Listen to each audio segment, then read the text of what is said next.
Okay, let's look at this one. So share 5 cakes equally among 4 children.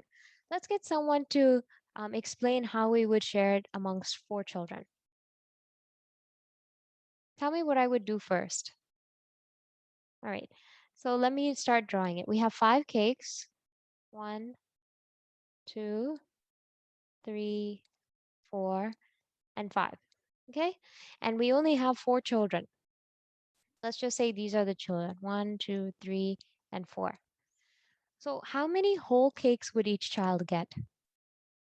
Good. Okay, so 1. Each child will get 1 cake. Okay, so I'll put a cake next to each one of them. How many cakes are left? Good. We have the 1 cake left over here. Now, how can we divide that equally amongst 4 people? So all we have to do is cut this cake into 4 equal quarters. Now, how do you represent a quarter as a fraction? What are the numbers? Does anyone know? You can type it as well. What numbers would you use to make it a fraction? So there's 4 total parts, right? There's 1, 2, 3, and 4. So I would write the total number of parts underneath the line, and the part that goes to every kid will just be 1 portion because there's 4 children. So it'll be 1 over 4. That's quarter of a cake, right? So in total, every kid will get 1 and 1/4 of the cake. This is the answer as a mixed number. Okay, 1 and 1/4. Did everybody understand that? You can give me a thumbs up too if you got it. Okay, good. Okay, let's look at the next example. So it says a ribbon is 6 meters long and it's cut into 10 equal pieces. So what is the length of each piece? We have to represent the length of each piece as a fraction. So you all know a fraction is something that has a number on the top, which is a numerator, right? The number on the top is called numerator. And the number on the bottom is called the denominator.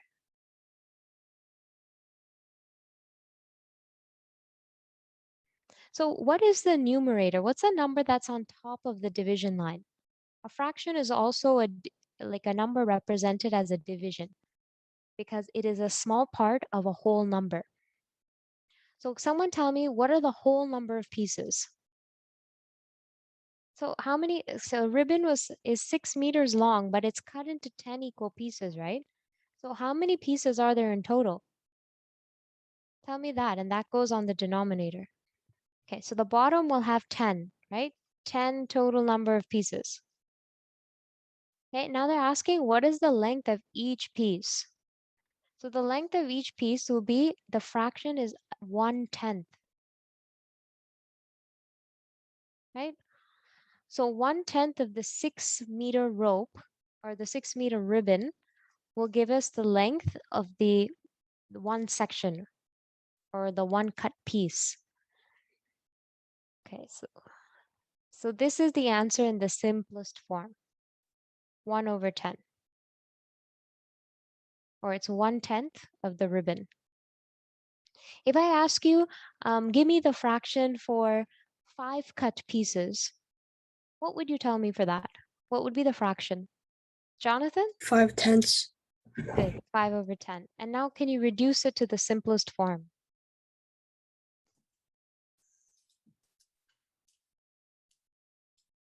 So basically, if you're taking 5 pieces, 1, 2, 3, 4, 5, right? It's this much. How much of the entire ribbon is that? This half.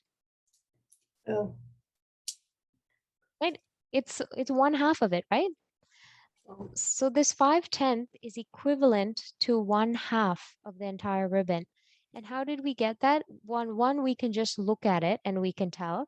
But the second way to do it is by reducing this fraction, 5 over 10.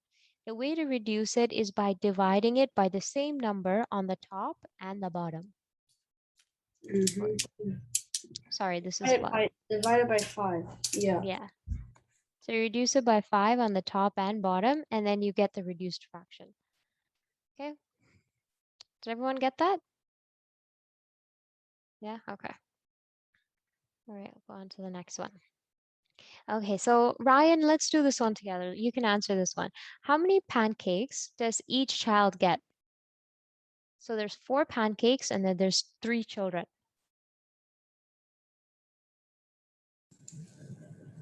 1 and 1/4. Good, 1 and 1/4. So every child can get 1 whole pancake, and then the last one is split into thirds, like that. So there's one section, second section, and third section. Now, if you say 1 and 1/3 is the mixed number, right? What would that be in an improper fraction if I don't want it in a mixed number?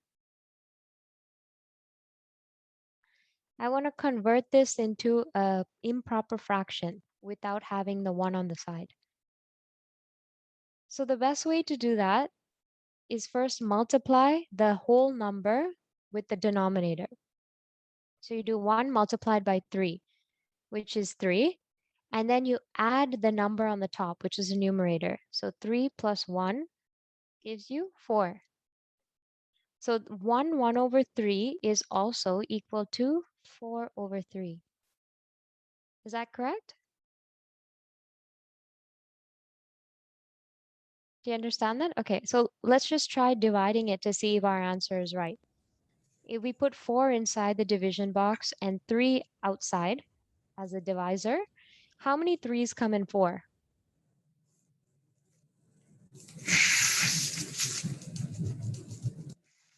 How many 3's are in there in 4?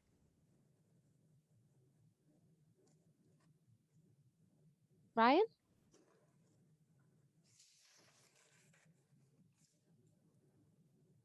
1 3 is in 4. Good. So then we multiply it and we write it underneath. And then when we subtract it, we get 1. So basically what a mixed number is, it's the whole part that you can get, which is 1, and then the fraction. So it's 1 divided by 3. 1 over 3. So we'll be doing more examples coming up where we have to convert a mixed number into an improper fraction before we do solve the problems, okay? So just remember this method. Did everybody get it?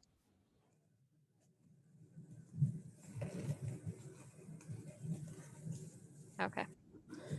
All right, so the next one, let's get someone else to try this. How about Justin? Justin, you want to try B?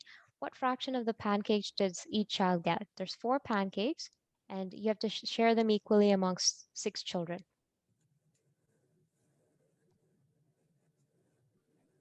8. Sorry, what was that? Is it 8 out of 6? Okay, 4 pancakes equally amongst 6 children.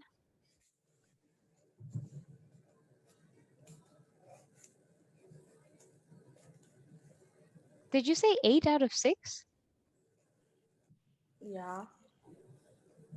Okay, first we'll take the ones that can be easily divided. Okay, there's 6 children. Even if I share each one, right, like the halves of this, let's just say each child gets half, right? And then, so now we have 6 halves, 1, 2, 3, 4, 5, 6. Good. And then the last one, we have to split this amongst 6 children. So let me divide it into thirds first. And then I'm going to divide that further into 6. Okay, so it'll be half plus 1/6. Okay, and then how do I add fractions? Does anyone know how to add a fraction? Especially fractions that don't have the same denominator. The bottom number is not the same. Yeah, Juliana?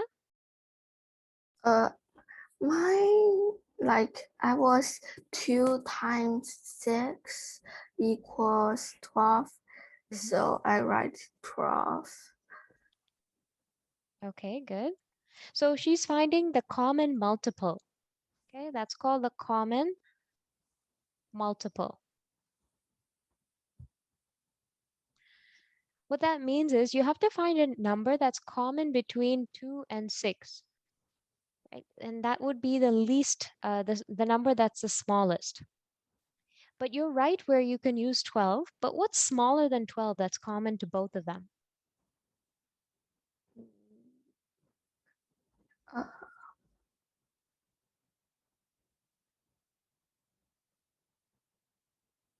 Instead of 12, we don't even have to go that far. We can actually just use 6, right? yeah, Because 2 times 3 gives us 6. So we take 6 as the common multiple on the denominator, and then we're going to look at this fraction, right? What did we have to do to the 2 in order to get 6? times 3. Good. We had to multiply that by 3. So we have to do the same to the numerator. The top also has to be multiplied by 3. So now I get 3 on the top, okay? And then the other one I can keep the same because the denominator is already 6. So then that would be 4 over 6. Okay, so the fraction of pancake that each child gets is 4 out of the 6, which is pretty straightforward. But let's reduce that.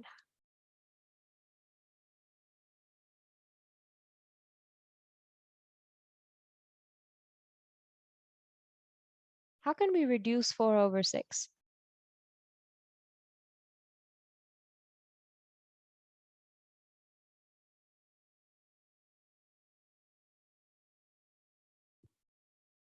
And what does reduction mean?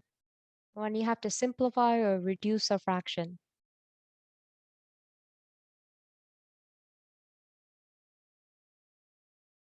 Okay, let's just erase all this.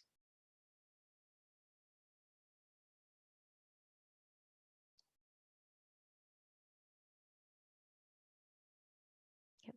If a number is 4 over 6 and we need to reduce it, we have to find a number that both the top and the bottom can be divided by to make it smaller. So we say 2/3. So the share for each child is 2/3, right? Let's just see if that works even when we're drawing it. I'm going to erase the values we did here. And let's see what 2/3 would look like.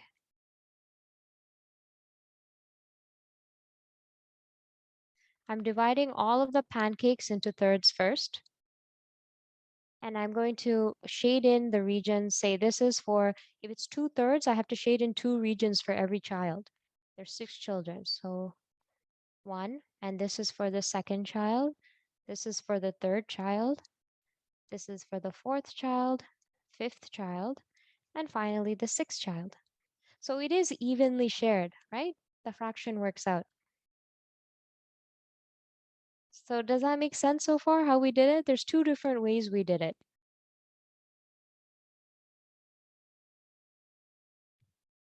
Give me a thumbs up if you understood that. Yeah, okay. Okay, let's work on this word problem now. A rope that is 12 meters long is cut into 3 equal pieces. What is the length of each piece? Who can tell me the answer to that one? So they're saying a 12-meter long rope is cut into 3 equal pieces, right? So all we have to do is make a fraction. That 12 is divided by 3. So what is the length of every piece? Serena, you want to give the answer for this one? What did you say again? So there's 12-meter long rope and it's cut into 3 equal pieces. So the fraction I wrote down was 12 divided by 3. So what is the length of each piece? 4. Good, 4 meters. Now, if I have to represent this 4 meters as a fraction of 12, right? What would the fraction be?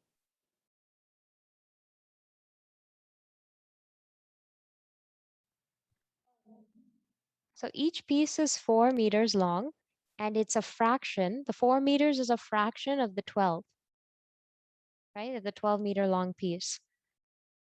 So reduce that and tell me what is the fraction of that piece of that little cut piece to the total length of the rope. Anybody else can answer this too. Equal 1/3. Good. So 1/3 of the total rope. So every cut piece is 1/3 of the total length of the rope. Good. The next thing it asks is a rope 3 meters long is cut into 12 equal pieces. So it's almost just the opposite. But what is the length of each piece now? 3 meters long cut into 12. What is the length of each piece? What is 3 divided by 12 as a fraction? Let's reduce it. What are some common multiples of both the top and the bottom?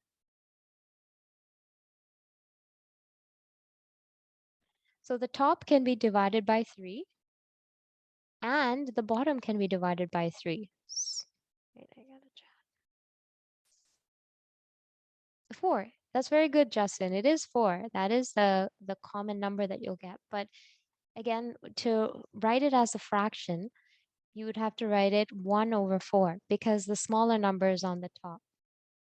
So it'll be 1/4. So the length of each piece, if you have a 3-meter long rope and it's cut into 12 pieces, the length becomes a fraction because the actual length of the rope is smaller than the number of pieces it's being divided into. That is, the bottom number is bigger. So you're dividing a smaller number by a bigger number, you get a fraction. Okay. And what is the measurement in decimals? Does anyone know what a decimal number is? Does anyone know what a quarter is in a decimal?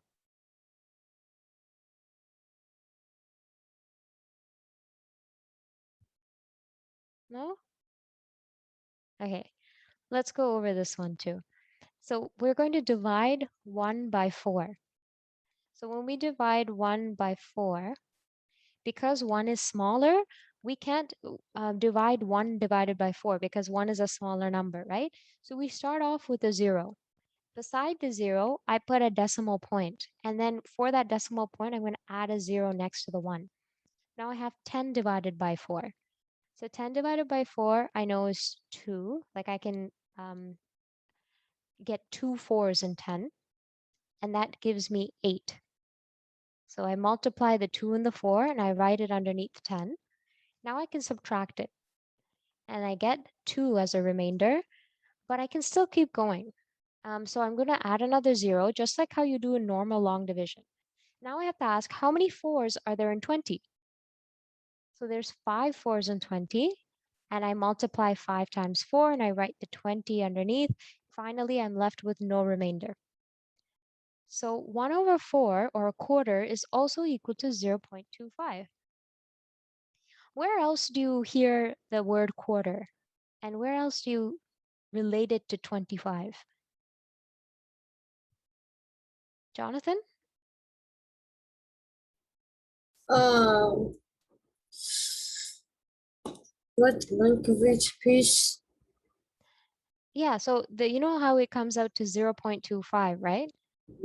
That's Yeah. a decimal number. Where else have you heard the term quarter and related it to 25?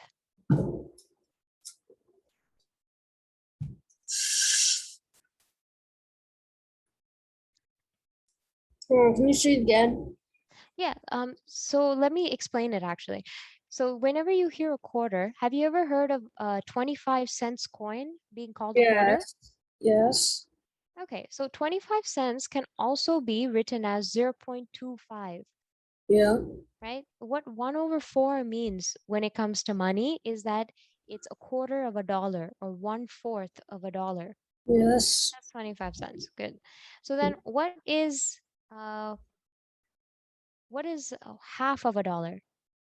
Oh, that's 50 cents. Good. And how would I write that in decimals? 0.50. Good. And what would I do for 3/4? 3/4. 0.75. Yeah. Good. So then what would 1/3 be?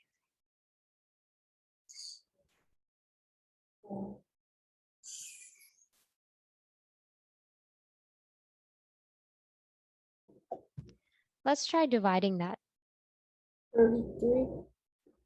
What is that? 33. Yeah, good. So it's, tell me in decimal number. 0.33. Yeah, 0.33. All decimal numbers, we don't call it 33 or 303. We just name it as a digit. So you say 0.75 or 0.25, 0.33, like that. Good. 0.33. So 1/3 is also 0.33. What is 2/3? That would Two, be